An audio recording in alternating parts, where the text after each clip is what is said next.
இன்னைக்கு நேற்றுக்கு வந்து விஜய் திடீரென்று அந்த வீட்டுக்கு சென்று நிதியுதவிகளை வழங்கியிருக்காரு. சார், இதெல்லாம் அரசியல்ல வந்து எந்த ஸ்டெண்டும் எடுபடாது. ஏன்னா நாங்க மக்களுடைய மனதிலே இருக்கின்றோம்.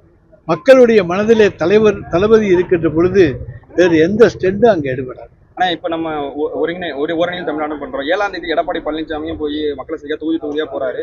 இது எவ்வளவு தூரம் வந்து அவர் அதாவது ஏடிக்கு போட்டி, அதுக்கு பெயர் பழனிசாமி.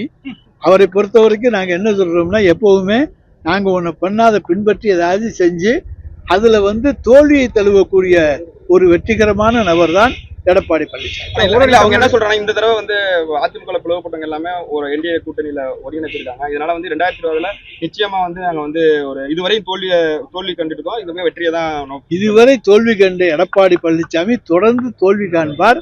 நாங்கள் எடுத்திருக்கிற நடவடிக்கைகள் இன்னும் எங்களுடைய பலத்தை அதிகரித்திருக்கிறதே தவிர நாங்கள் பலவீனமாக ஆகவில்லை.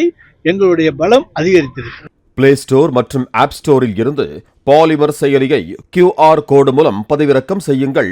செய்திகளை உடனுக்குடன் பெறுங்கள்.